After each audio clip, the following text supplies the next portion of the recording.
Hi everyone, it's me, Rachel, and today I'm doing my September, wrap up. That's what it's called. It's called a wrap up. So, at the beginning of the month, I believe it started August 30th, was, Ribsat, and, I did pretty well with Ribsat. I finished 3 books with that. The books that I've read and finished, in the September time frame of it, because I did read 3 to Get Deadly, but that was the last day of August. The 31st is when I finished that, so I cannot count that for my September unless I did something weird. I don't know, I don't remember, but we're going to do whatever Goodreads that I read in September. So first I finished Shakespeare's Landlord by Charlaine Harris, and this is one of the books I've been kind of hanging around my shelf for the past 7 years or so, because I started reading the Sookie Stackhouse mysteries, or Southern vampire romances, whatever you want to call them these days, because it goes by both names. I have an older version of, Dead After Dark? Oh god, I forget the first one. And that one says, Sookie Stackhouse mystery, but clearly it's not that anymore. It got really romantic and I don't like it.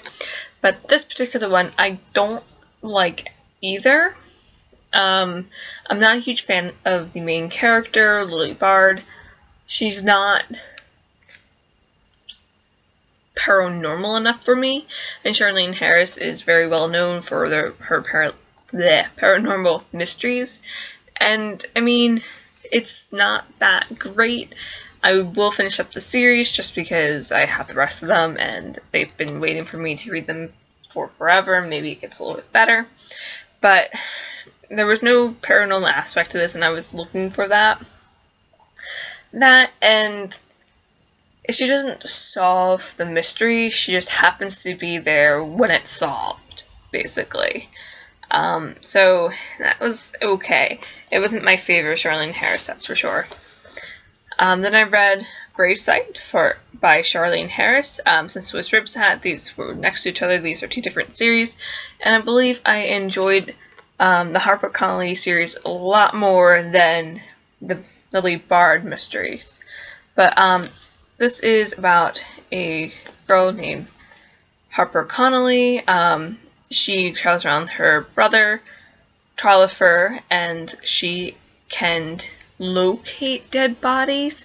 She can't necessarily talk to the dead, but she can, like, feel their emotions and feel out where they are. I guess kind of like a sonar in a way, but I enjoyed this a lot better than Shakespeare's Landlord. I will definitely finish and most likely enjoy the rest of this series, because it's not...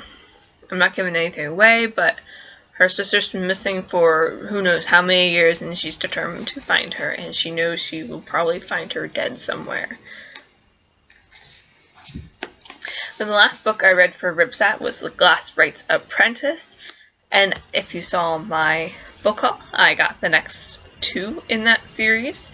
This is by Mindy L. Klasky, and she also has another series, but it's definitely its own separate thing from this. And I kind of don't...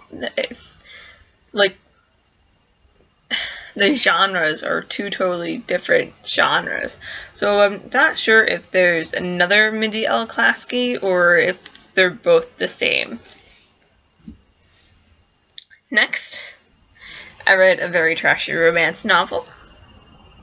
Maybe I should turn the brightness down on this, sorry. I read a really trashy romance novel called The Governor's Daughter, and this was free from Amazon on the Kindle, and this is by Jerry Hines.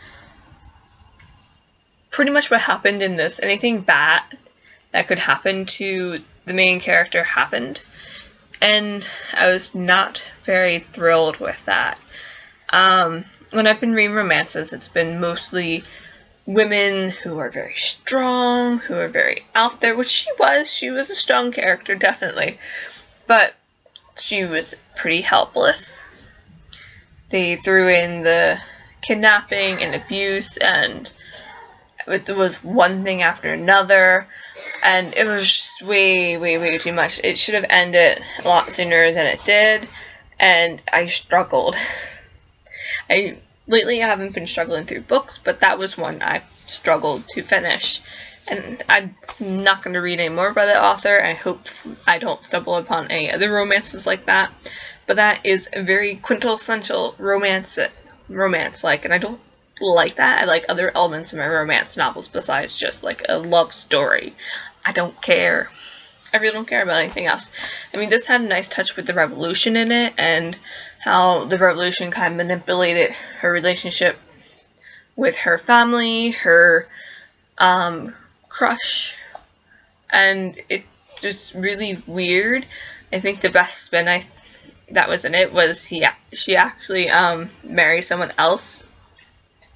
But I think you're in trouble with romance novels when they profess their love to each other within the first quarter of the book. So, as soon as I do that next time, I'm DNFing it. Last but not least, we have Dracula. This was the biggest disappointment ever. It did not enlighten me. It seemed very thrown together, and this is a classic. And it's only a classic because of the style in which it's written in, which is journal entries and letters, which in that time, it wasn't like that kind of a novel was unheard of. So it was very interesting, I guess, to see a novel written back then in this type of style. Don't do this to yourself, please. Even though Dracula is very famous, it's supposed to be very good, it was very poor written. I think I'm gonna find one that was rewritten, hopefully in John Seward's perspective. I absolutely enjoyed his journal entries. I hate it when Mina spoke, and there was just too many coincidences in this novel.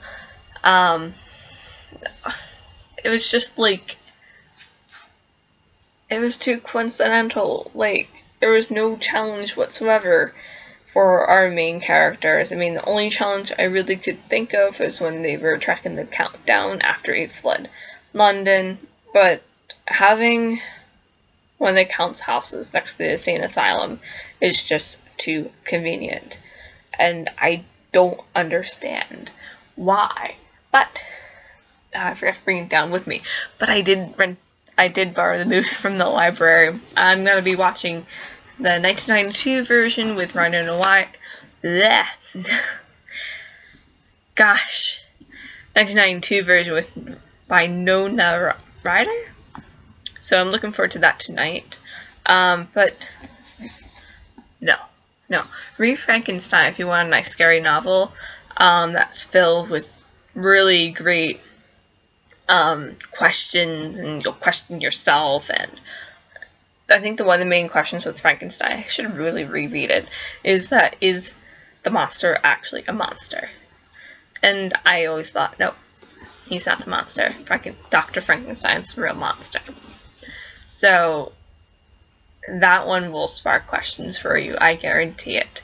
But this, I will probably keep it on my shelf, though. I don't plan on giving this away.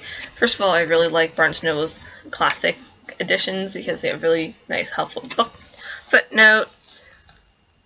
And a lot of the other classics, I think, lack them. So, yeah. That's actually it. I only read 5 books this month, which is actually pretty good. I should actually do a TBR for next month, or October, because I have a lot of books I really want to get to before the end of the year. And for my Goodreads challenge, I believe I'm on my book I'm reading right now will be 48, so 3 more books.